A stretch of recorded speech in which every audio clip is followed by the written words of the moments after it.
Welcome to scientist কে।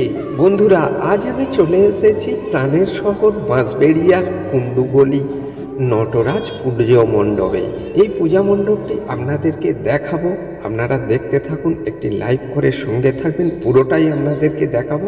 এত সুন্দর প্যান্ডেল হয়েছে, এত সুন্দর কারুকার্য লাইটিং দিয়ে ভরা, দেখুন। এবং আস্তে আস্তে ভেতরে যাব, পুরোটাই আপনাদেরকে দেখাবো। ভেতরের কারুকার্য অসাধারণ সাজে সজ্জিত করে ফুটিয়ে তুলেছেন। এই প্যান্ডেল না দেখলে ভাবা যায় না। এখানে একটি নৌকো তৈরি করা হয়েছে, নৌকোটা অরিজিনাল নৌকো এনে বসিয়ে তার উপরে এই প্যান্ডেলটিকে তুলে ধরা হয়েছে এবং মানুষকে আস্তে আস্তে যেমন নৌকোয় পর তোলে, সেইভাবে আস্তে আস্তে লোককে ছেড়ে নৌকোয় তোলা হচ্ছে। এবং ওই নৌকায় গিয়ে দেখুন অরিজিনাল মাঝি বসে গান করছে এবং ভেতরে আস্তে আস্তে ঠাকুরটা দেখতে থাকবেন। দেখুন অসাধারণ সাজে সজ্জিত করে ফুটিয়ে তুলেছেন এই প্যান্ডেলটি, লাইটিংয়ে ভরপুর। পুরো প্যান্ডেলটি সাজানো গোছানো, কত কারুকার্য ভরা এবং নৌকার মাঝি বসে বসে গান করছে। অসাধারণ সাজে সজ্জিত করে ফুটিয়ে তুলেছেন। আপনারা দেখুন, দেখতে থাকুন, পুরোটাই দেখবেন, কাটবেন না।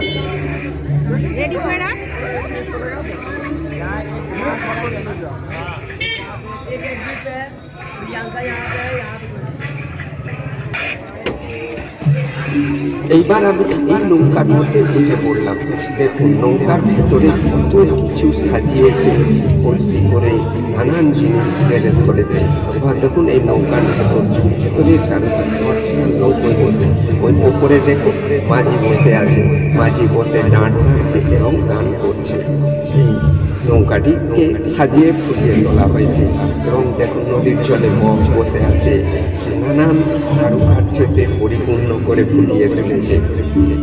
মাঝি এই উপরে বসে দেখুন, মাঝি পুরো ডাঁট টানছে আর বসে গান করছে।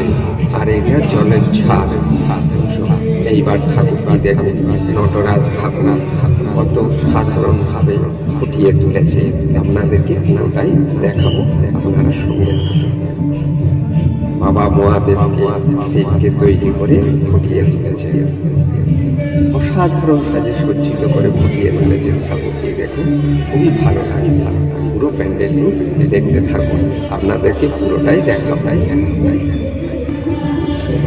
এইখানে দেখুন কার্তিক জামাই সেজে বসে আছে। যেমন জামাইরা এসে বিয়ে বাড়িতে প্রথম বসে, তারপরে বিয়ে করতে যায়, সেই রকম কার্তিক এখানে এসে বসে আছে।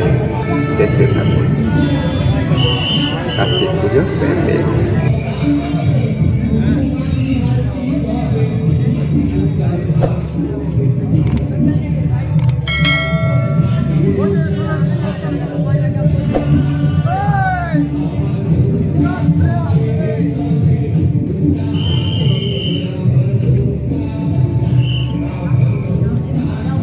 পুরোটাই দেখার জন্য অশেষ ধন্যবাদ।